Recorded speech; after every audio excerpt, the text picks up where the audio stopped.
जय हिंद दोस्तों। पिछले वीडियो में हमने सॉलिड मैटर के बारे में पढ़ा था। अब जो है हम लोग पढ़ने जा रहे हैं लिक्विड मैटर और गैसियस मैटर के बारे में। तो लिक्विड मैटर के बारे में यहाँ देख सकते हैं लिखा हुआ है कि आयतन निश्चित परंतु आकार अनिश्चित।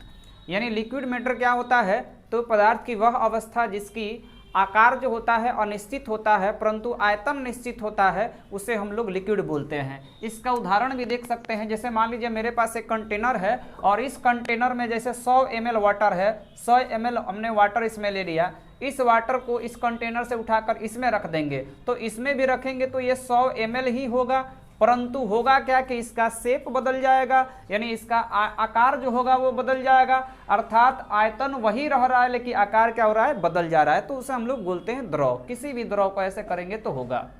दूसरा है द्रव का घनत्व जो होता है वो ठोस की अपेक्षा क्या होता है, कम होता है। और तीसरा है इसमें कणों की सजावट जो होती है थोड़ा कम नियमित होती है, यानी ठोस की अपेक्षा इसमें जो होता है कणों की सजावट थोड़ा कम होता है, नियमित होता है, क्योंकि इसमें अंतराण्विक स्थान अधिक होता है और साथ ही साथ अंतराण्विक आकर्षण बल भी जो होता है वो क्या होता है, कम होता है, जिसके कारण जो है इसके कणों की सजावट थोड़ा कम नियमित हो जाती है। और चौथा है द्रव को ठंडा करने पर ठोस में बदल जाता है। उदाहरण आप देख सकते हैं, जैसे ही हमने जल को 0 डिग्री सेल्सियस पर ठंडा कर दिया, ठंडा कर देंगे तो ठंडा करने पर यह जो होता है बर्फ के रूप में बदल जाता है, आइस के रूप में बदल जाता है। उसके बाद है ठोस की अपेक्षा थोड़ा अधिक संपीड्य होता है। अर्थात द्रव जो होता है वो ठोस की अपेक्षा थोड़ा अधिक संपीड्य होता है। कल ही बताए थे कि संपीड्यता का मतलब होता है कि दबने पर दबाया जाए, इसके कणों के बीच गैपिंग होता है जिसके कारण इसको दाबते हैं तो दब जाता है।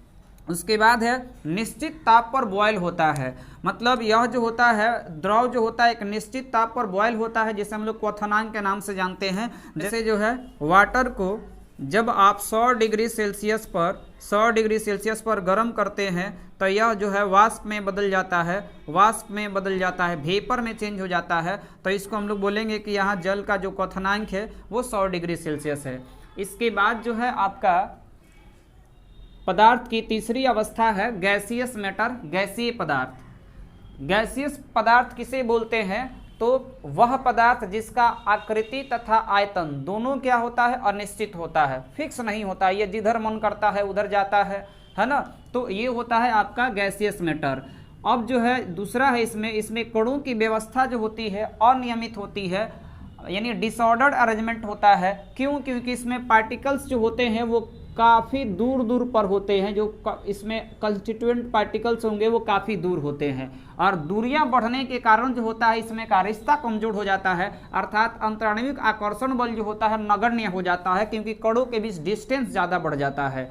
तो ये तीसरा हो गया, अंतराण्विक स्थान इसमें अधिक होता है, देख भी सकते हैं, और अंतराण्विक आकर्षण बल नगण्य होता है, यानी नाम मात्रा में होता है। और पांचवा है संपीड्यता, यानी संपीड्य। तो जो गैस जो होता है वो संपीड्य होता है। संपीड्य होने के पीछे का रीज़न है कि इसके पार्टिकल्स के बीच ज़्यादा गैपिंग होता है जिसके कारण इसको दबाया जा सकता है। और गैसों के संपीड्यता के कारण ही हम लोग एलपीजी को एक छोटे से सिलेंडर में भर लेते हैं, सीएनजी को आप छोटे से सिलेंडर में भर लेते हैं, आप ऑक्सीजन गैस को छोटे से सिलेंडर में भर लेते हैं, आप एलएनजी को भी भर सकते हैं। तो इस प्रकार जो है देख सकते हैं कि जो गैसेस होती है वो संपीड्य होती है। और उसके बाद जो है एसटीपी पर 1 मोल गैस का आयतन जो होता है वो 22.4 लीटर होता है। किसी भी 1 मोल गैस का आयतन जो होगा एसटीपी पर 22.4 लीटर होता है। और इसमें विसरण पॉसिबल है, डिफ्यूजन पॉसिबल है। जानते हैं कि एक गैस दूसरे गैस में पूर्णतः मिश्रित हो जाती है।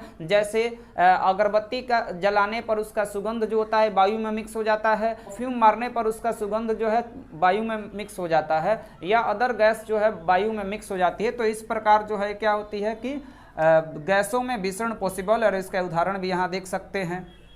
इसके अलावा क्वेश्चन पूछा जाता है कि ठोस, द्रव और गैस तीनों में कौन सबसे ज़्यादा संपीड्य होता है। ये कई बार प्रश्न आता है। तो ठोस, द्रव और गैस में गैस सबसे ज़्यादा संपीड्य होता है, उसके बाद द्रव और सबसे कम ठोस होता है। और ये भी हम लोग को पता होना चाहिए कि हमारे ही बॉडी में, हमारे शरीर में गैस के ये तीनों रूप मौजूद हैं। जैसे हमारे बॉडी में जो है ये पदार्थ के तीनों रूप भी पाए जाते हैं। जैसे जो हमारा टीथ है, टीथ है यानी दांत है या हड्डी है, ये जो होता है हमारे शरीर में ये सॉलिड स्टेट में होता है, और हम लोग ऑक्सीजन ग्रहण करते हैं, वायु द्वारा श्वसन की क्रिया करते हैं, तो यह गैसियस मैटर में होता है। और हमारे शरीर में ब्लड भी है, और इसके अलावा हमारे शरीर में पसीना भी निकलता है शरीर से, तो ये जो होता है आपका वो लिक्विड होता है, तो इस प्रकार पदार्थ के तीनों रूप भी हमारे शरीर में मौजूद होते हैं। तो यह था लिक्विड मैटर और ये था आपका गैसियस मैटर।